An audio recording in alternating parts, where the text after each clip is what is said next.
Avoir de l'empathie, se mettre à la place de l'autre, s'émouvoir à la vue de son prochain qui est transporté de joie ou assailli de tristesse. Ce sont toutes des facultés que l'on connaît bien. Mais qu'est-ce qui les rend possibles? Des chercheurs ont découvert que ce sont des neurones bien particuliers au cœur de notre cerveau.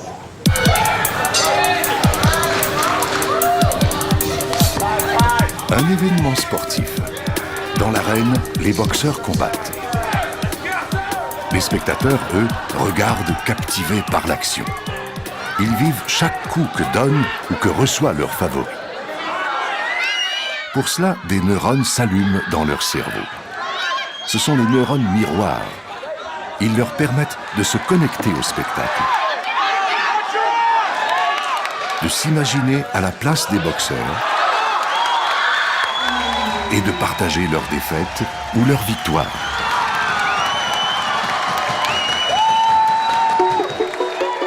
Ces neurones bien spéciaux ont été découverts par hasard en Italie. Des chercheurs étudiaient les neurones moteurs responsables d'un geste très simple chez les singes, la prise d'une cacahuète. Lorsque le singe prenait la cacahuète, les neurones s'activaient et l'influx nerveux produisait un bruit. Un jour, un chercheur a pris une cacahuète alors que le singe immobile regardait. Le bruit s'est fait entendre. Les neurones qui s'allumaient lorsque le singe faisait le geste s'allumaient aussi lorsque le singe observait quelqu'un faire le geste. Un neurone, deux fonctions. On venait de découvrir les neurones miroirs. Une importante découverte en neurosciences.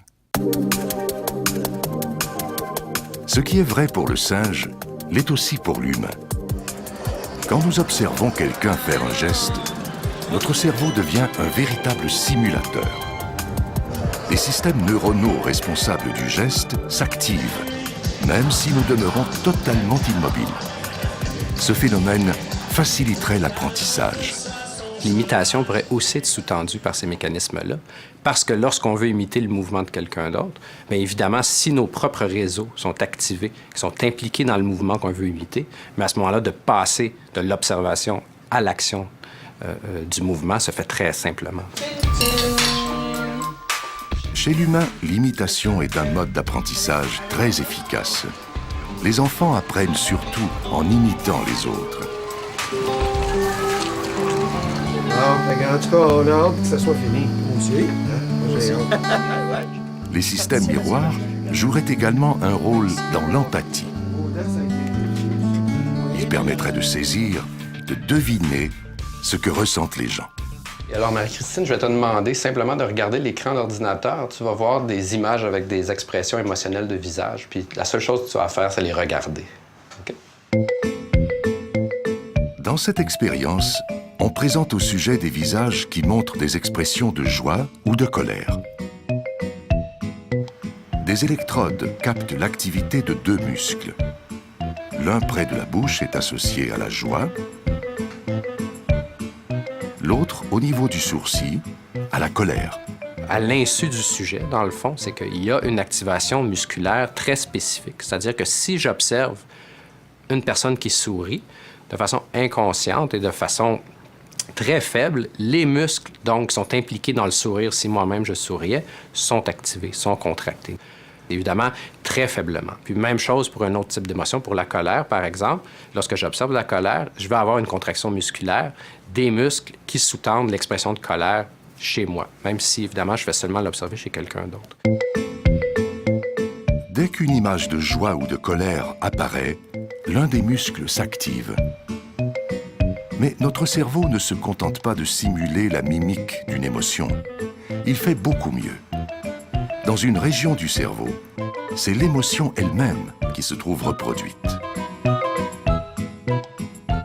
Si on regarde maintenant avec des techniques qui englobent une plus grande partie du cerveau, ce qu'on voit justement, c'est que les régions limbiques, donc les régions émotionnelles du cerveau, sont elles aussi activées très fortement à la seule observation passive d'une émotion chez quelqu'un d'autre.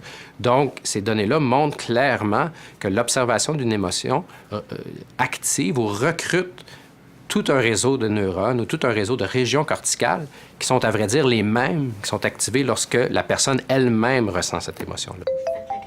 Observez ces enfants.